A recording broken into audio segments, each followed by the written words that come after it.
Hi there! In this video, we will discuss the summary of the 20th chapter of El Filibusterismo, or The Reign of Greed, written by Dr. Jose Rizal, titled The Arbiter. We will also study the important events, characters, settings, and lessons found in this chapter. Listen and watch carefully, as you will learn a lot from this historical work by Rizal. Let's begin.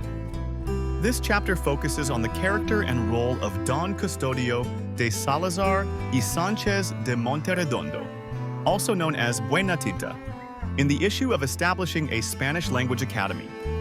Don Custodio is a prominent figure in Manila society, having risen to his position by marrying a wealthy mestiza and accepting various government roles. Despite his lack of knowledge and experience, he is often praised and called hardworking, active, and intelligent because of his high status and involvement in public affairs. Don Custodio tries to find the right solution by consulting various people. He speaks with Senor Pasta, but their conversation leaves him even more confused due to conflicting advice. He also approaches Pepe, a dancer with whom he had a close relationship, but she only asks him for unrelated favors, such as money to bury her aunt. While Don Custodio continues to ponder, the narrative reflects on his past. He once went to Spain for medical treatment but was largely ignored there due to his lack of education. Frustrated, he returned to the Philippines, boasting about his experiences in Madrid to appear knowledgeable and deserving of recognition. Although he claims to be liberal, he believes Filipinos are naturally submissive and should not aspire for more to maintain order. After 15 days of studying and deliberating on the student's petition, Don Custodio struggles to make a decision. He wants to please everyone, the priests, officials, and his friends. Despite his doubts, he finally reaches a decision. In the end, Don Custodio feels overjoyed, believing he has found a clever and beneficial solution for all. He enthusiastically begins writing his decision, though the exact nature of his resolution remains unclear. Now, let's move on to the important events in this chapter.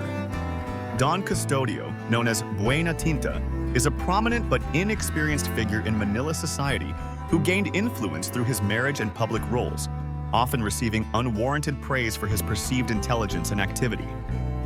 Faced with the student's petition to establish a Spanish-language academy, Don Custodio consults various individuals, including Senor Pasta, whose conflicting advice leaves him confused, and Pepe, who seeks unrelated favors.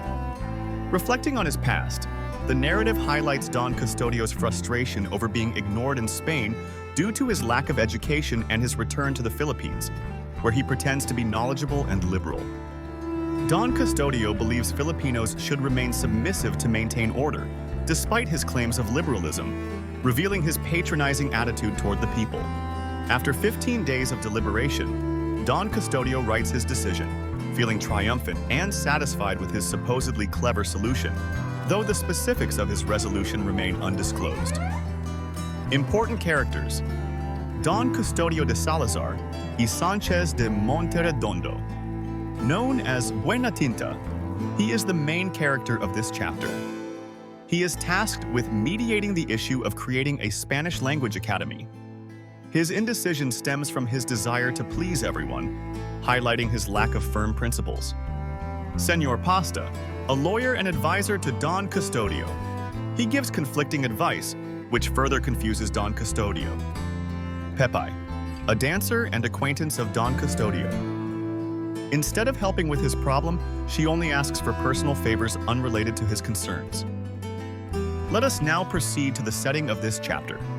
The chapter takes place in Manila, where Don Custodio lives and performs his duties. Here are some of the lessons, messages, or implications shown in this chapter.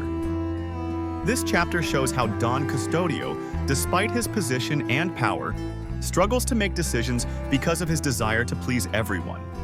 His lack of clear principles demonstrates that a leader who cannot stand firm leads to confusion and lack of progress. Don Custodio is portrayed as someone who pretends to be more knowledgeable and capable than he truly is. The chapter teaches that pretense and superficiality do not lead to real solutions and can result in poor or harmful decisions. The chapter also illustrates how Don Custodio's decision-making is influenced by various people, such as Senor Pasta, Pepe, and the priests. It underscores the importance of having one's own principles and convictions to avoid being easily swayed by others.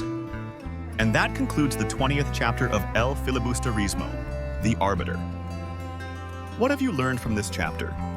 Share your answers in the comments. We also encourage you to like, subscribe, and click the notification bell to stay updated with our future videos. Until next time, thank you for watching.